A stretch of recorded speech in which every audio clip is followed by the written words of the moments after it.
The morning Nora walked back into her life. Sloane was standing behind the espresso machine at 6:47 a.m., hair still damp from the shower she'd taken at 5:30, hands already smelling like coffee grounds and steamed milk. She almost didn't recognize her. 7 years had a way of doing that to people, softening some, sharpening others. Nora had been sharpened, taller heels, better coat, the kind of blowout that didn't happen at a strip mall salon. She walked in like she owned the block, sat down at the corner table, Sloane's corner table, the one she'd refinished herself with chalk paint and a YouTube tutorial, and looked around the café with the particular expression of someone who finds something charming in the way you find a child's drawing charming. Sloane handed the to-go cup to Mrs. Abernathy, waited until the door swung shut, and then walked over. "We're not open for another 13 minutes, she said. Nora looked up, smiled. "Sloane, you look exactly the same." She didn't mean it as a compliment. They both knew that. Here is the part of the story that people don't tell you about being a single mother who runs her own business. There is no version of your day that starts late. There is no version of your morning that belongs to you. By the time the cafe opened at 7, Sloane had already gotten her daughter Blythe fed, dressed, braided, and dropped at school, argued with the milk supplier over an invoice, and fixed the steam wand that one of her part-time employees had somehow managed to strip the threading on the night before. She'd been doing this for 4 years.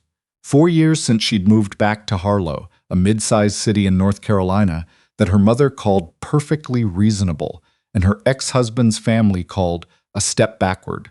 4 years since she'd taken the insurance money from the accident. His accident, which had been his fault in about a dozen different ways, and used it to put a down payment on a 300-square-foot commercial lease on Mercer Street. Ember Coffee was not a step backward. Ember Coffee was hers. She built the shelves. She sourced the beans. She hired the baristas. She named it, and then she watched it become the kind of place where people came in looking distracted and left looking like they'd remembered something they liked about themselves. Nora, sitting in the corner table with her Louis Vuitton tote and her expensive highlights, was a disruption Sloane had not scheduled. "What do you want, Nora?" "Just a coffee," Nora tilted her head, "and maybe to catch up. I'm in town for a few weeks. My father's estate. I heard about your father. I'm sorry." "Are you?"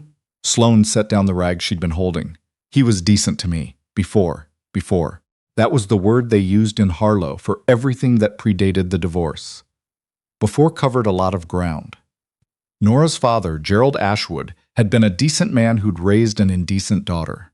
He'd built a commercial real estate portfolio in eastern North Carolina over 40 years and left it, apparently, in a state of significant complication.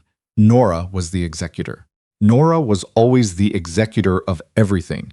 She had that quality about her, the quality of someone who believed that the natural order of things was for her to be in charge. She had believed, for instance, that she was the natural executor of Sloane's marriage. She hadn't been wrong. Marcus came in at 8:15, the way he always did, ordered the same oat milk cortado he always ordered, and sat at the bar to read the paper the way old men did, even though he was 41.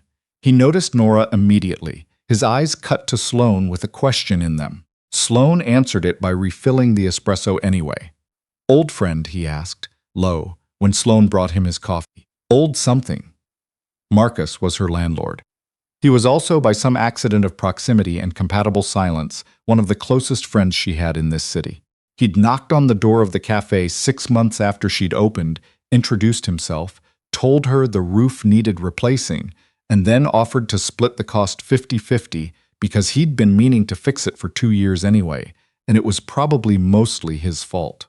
She'd said yes before she'd even verified that was a reasonable thing to offer. They'd been having coffee together 3 mornings a week ever since. He glanced at Nora again. "She looks like trouble." "She is trouble," Sloane said. "She always has been. I just stopped being in proximity to it, and now she's in your cafe, and now she's in my cafe." Marcus went back to his paper, but he didn't leave. He was still there at 8:50 when Nora finally gathered her coat and her bag and walked to the counter and said, very pleasantly, "You should come to dinner on Saturday at the house. Some of the old crowd will be there." Sloane didn't answer right away. She pulled a shot, watched the crema bloom, thought about it. Sure, she said. Marcus looked up from his paper. Sloane didn't look at him. The old crowd turned out to mean Nora, Nora's college roommate, whose name Sloane always forgot and always felt guilty about forgetting. Two men from Gerald Ashwood's business circle who had that particular quality of men who believe a room should rearrange itself around them when they enter, and Declan Holt. She recognized the name on the invitation. She'd seen it on the community board at the library, on the side of a building downtown, in the acknowledgments section of the hospital's annual report. She hadn't connected it to a person she might be expected to sit next to at dinner. She connected it very quickly when he walked in. He was not what she expected. That was the thing about a name that appeared on buildings. You expected a certain type, the kind that came with an entourage and checked his phone throughout dinner and said things like we should connect without ever intending to follow through. Declan Holt came in alone. He was around her age, maybe a few years older, in dark slacks and a jacket that looked like it had been put on in the car, collar not quite straight. He had the kind of face that was interesting rather than handsome. All strong angles, and a jaw that looked like it had been broken once and set slightly wrong, and dark eyes that moved through the room with a kind of quiet assessment that had nothing performative about it. He looked at the room the way she looked at a new coffee supplier, figuring out what was actually there versus what was being sold. Nora introduced them with the warmth of someone performing warmth. Sloane runs that darling little coffee shop on Mercer. She's been a fixture here forever. Grew up down the road, actually. A beat. She was married to my cousin for a while. For a while. As if it had been a phase. As if Blythe hadn't come out of it. Declan didn't react to the information the way most people did, with the particular brand of sympathy that was really just nosiness dressed up nicely. He said, Ember Coffee? I've been in there. You have? Twice. The cortado is exceptional. That's my most popular order. I had the pour-over both times? Both times. Something moved at the corner of his mouth. I don't like to experiment when I find something that works. Nora laughed. The light, practiced laugh of someone who was watching something she hadn't planned for. Dinner was long and deliberately arranged by someone who wanted Sloane to feel the gap between the life she'd chosen and the life she'd left. The house was Gerald's old house, which Nora had spent 3 days having staged, new throw pillows, fresh flowers, a caterer who did small plates in a way that cost a lot of money and fed no one enough. The wine was good. The conversation was the kind that sounds like socializing and is actually audition. What's it like running your own business at this scale? Translation. It's small, isn't it? Do you have help with your daughter? Translation. How do you manage, and do you? It must be so freeing to have simple goals. This one was from Nora, directly, with a smile like a paper cut. Sloane answered everything in the same tone she used with difficult customers, pleasant, certain, entirely unmoved. She had learned a long time ago that the best way to neutralize condescension was to refuse to receive it. But she noticed, across the table, that Declan had gone very still. It was the kind of stillness that looked like disengagement, but was actually the opposite. He was listening, not to the performance, to the gaps in it. After dinner, when Nora had pulled the two businessmen into a conversation about Gerald's estate, and everyone else had drifted toward the sitting room, Declan appeared beside Sloane, near the window, with 2 glasses of wine she hadn't asked for but was glad to receive. She's been doing that all night, he said, without preamble. Sloane looked at him. Excuse me? Reframing everything you say as smaller than it is. He offered her a glass. I didn't know if you'd noticed. I noticed. And I'm not particularly interested in defending my life to someone who decided it wasn't worth respecting approximately 7 years ago. She took the wine. But thank you for noticing. He didn't say anything for a moment. Then, the café. You built it yourself? With money I had and skills I learned and a landlord who's unreasonably decent. That's not a small thing. I know, she said simply. I don't need you to tell me. He looked at her for a moment, not in the way people look at you when they're deciding whether you're interesting, but in the way they look when they've already decided. No, he said. I don't think you do. She didn't think about him on the drive home. That was what she told herself, and it was true in the same way that not looking at something directly is different from not seeing it. She thought about Nora. She thought about the way Nora had said for a while, the way she'd positioned herself at the center of every story, including the ones that didn't belong to her. She thought about the fact that Gerald's estate was complicated, which meant that whatever Nora was here to do, it probably involved property. Property in a city where Sloane had spent 4 years building something she loved. Marcus had told her 2 months ago that he'd had 3 separate inquiries about the building. Commercial developers. He'd turned them down, but the offers were getting larger. She thought about that on the drive home. She thought about it while she paid the sitter, checked on Blythe, and sat at the kitchen table with a cup of chamomile tea she forgot to drink. She thought about the way Gerald Ashwood had died without warning at 72, a man who'd always seemed permanent, and left behind an estate that Nora was now in charge of reorganizing. She thought about the fact that Nora had, at 19, convinced Sloane's ex-husband that their marriage was a mistake he'd made in a moment of sentimentality. And she thought about Declan Holt, who had looked at her not like a woman at a disadvantage, but like a fact he was filing carefully away. She told herself that was not something she should be thinking about. He came into the café on Tuesday. She saw him through the window first, the not-quite-straight collar again, dark jacket, the particular kind of unhurried walk that belonged to people who had decided not to let urgency control them. "Pour over?" she asked when he reached the counter. "Please, still not experimenting? I told you, I don't fix things that aren't broken." She started the pour-over. He watched her the way people watched craftspeople, with attention, not impatience. "Nora called me this morning," he said. Sloane's hands didn't stop. "About?" "Gerald's portfolio.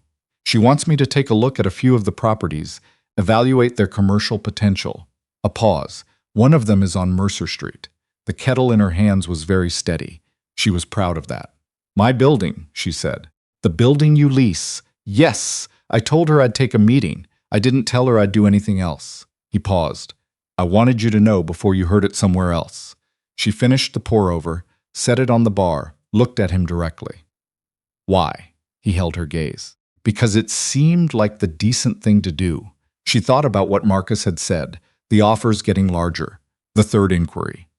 "The café has 3 years left on its lease," she said. "If someone buys the building and wants to develop it, they'd have to wait 3 years or buy me out."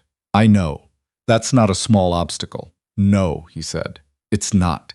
She didn't ask him what he was going to tell Nora. She didn't ask because she had the particular instinct, honed over 4 years of running a business and raising a child without a safety net, that told her when someone was already on her side and just hadn't said it in so many words. She slid the pour-over across the bar.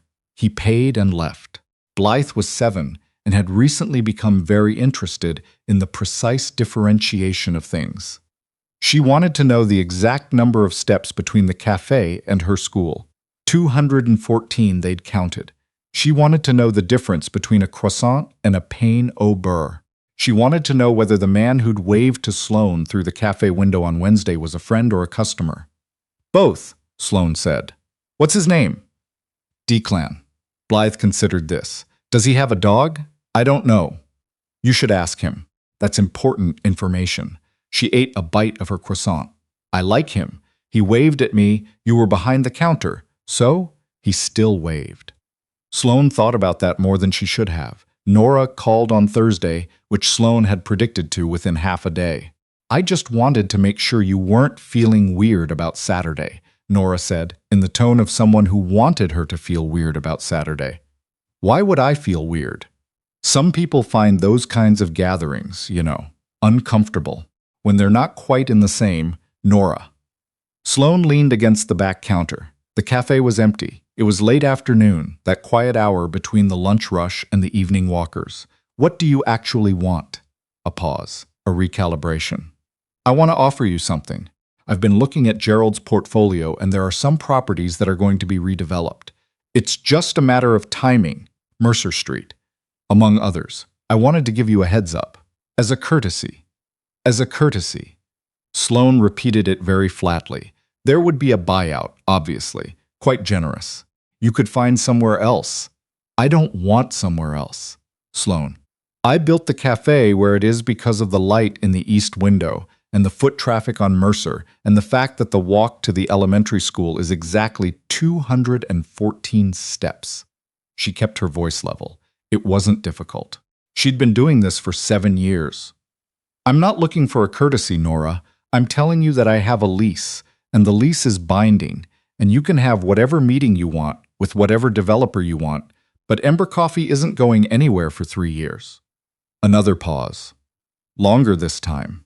You were always so sure of yourself, Nora said finally, and she meant it as an insult, and Sloane took it as exactly what it was. Proof that she was doing something right. Declan came back on Friday morning. You talked to Nora, he said. Not a question. She called me. What did she say? Sloane handed him his pour-over. She offered me a courtesy. His expression shifted in the way she was starting to recognize, something getting quiet behind his eyes, something getting specific. What kind? The kind that looks like generosity and is actually eviction with better packaging. She leaned on the counter. Can I ask you something? Yes. What did she tell you about Mercer Street? About the development potential? He set his cup down. She said the block has strong commercial upside and that the current tenants are mostly short-term, so a full redevelopment could move within 2 to 3 years. Did she tell you one of those tenants has 3 years left on a binding lease? A very small stillness. No, he said. She did not. Interesting. Yes, he said. It is. She watched him think. It was one of the few things she'd found in her adult life that she genuinely liked about men who had real power. The good ones thought visibly. They didn't perform decision-making. They did it. I'm not going to recommend Mercer Street, he said. She felt something loosen in her chest, something she hadn't realized she'd been holding. You were going to tell me that regardless of what I just told you, she said. He looked at her. Yes. Why? Because it's not a sound investment. A pause. And because the coffee is exceptional and I have no interest in contributing to its displacement. She laughed, a real one, unexpected, the kind that came out before she could decide whether it was appropriate. He looked slightly startled by it, like he hadn't expected it and liked it. That's a very specific conflict of interest, she said. I'm aware. She didn't call Marcus until Saturday morning. She told him about Nora's call, about the Mercer Street meeting, about Declan's assessment. He told you he wasn't going to recommend it? He told me. A long pause from Marcus. The kind that meant he was rearranging his understanding of something. And you believe him? I believe him. Why? She thought about it. Thought about the not-quite-straight collar, the careful attention, the way he'd come to tell her about the meeting before she could hear it elsewhere.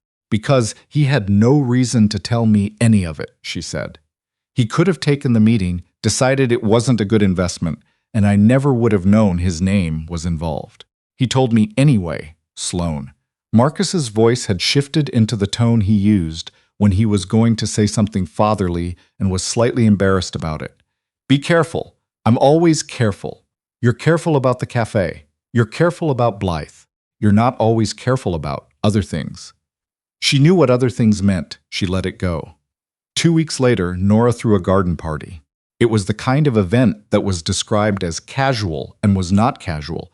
It required a dress and an opinion about whether Gerald's estate should be kept in the family or liquidated, and Sloane had been invited with the specific energy of someone being included so they could be publicly reminded of their position. She went because she had never, in her entire life, been successfully discouraged from doing something by someone trying to discourage her. She wore the green dress she'd bought on sale 3 years ago and never found an occasion for. She arranged for Marcus to pick up Blythe from school and keep her for the afternoon. She drove to the Ashwood house and parked and walked up the flagstone path and smiled at the woman at the gate who handed her a program for an event that did not require a program. Declan was already there. He was talking to one of Gerald's business associates near the rose arbor and turned when she crossed the lawn, the way you turn when you've been aware of a door and it finally opens. She walked over because walking over was what you did when someone turned toward you like that. You looked different, he said. Green dress, yes. He didn't look away. That's not the only thing. She didn't answer that. Nora appeared within 4 minutes. Sloane had been clocking it, with the particular smile of someone who had planned for this exact moment. She had a man with her, an architect named Garrett from Charleston, tall and pleasant-faced and utterly aware that Nora was using him as scenery. Sloane, she said, with warmth so precise it was almost impressive. I'm so glad you came. You know, Garrett was asking about your café. I was telling him about your little space on Mercer. He's been working on some concepts for that whole block, actually. The whole block. She was clever, Nora. She always had been. Is that right? Sloane said pleasantly. I'd love to take a look, Garrett said, with the professional interest of someone doing a favor for someone else. The bones of those buildings are interesting. Lots of potential. We have 3 years left on our lease, Sloane said, same pleasant tone. So the potential's on a timeline. Nora laughed lightly. Yes, well, Mercer Street isn't viable for what you're describing. Declan's voice was unhurried and entirely final. He didn't look at Nora when he said it. He looked at Garrett. The lease structure alone creates too many complications. I ran the numbers last week. There are better blocks. A silence fell over the small group. Garrett looked at Nora. Nora looked at Declan. Declan looked at no one in particular. That's news to me, Nora said carefully. I sent you the assessment on Wednesday, he said. I assumed you'd reviewed it. Another silence. The kind that had edges. Of course, Nora said. I've just been so busy with everything. Of course, he said.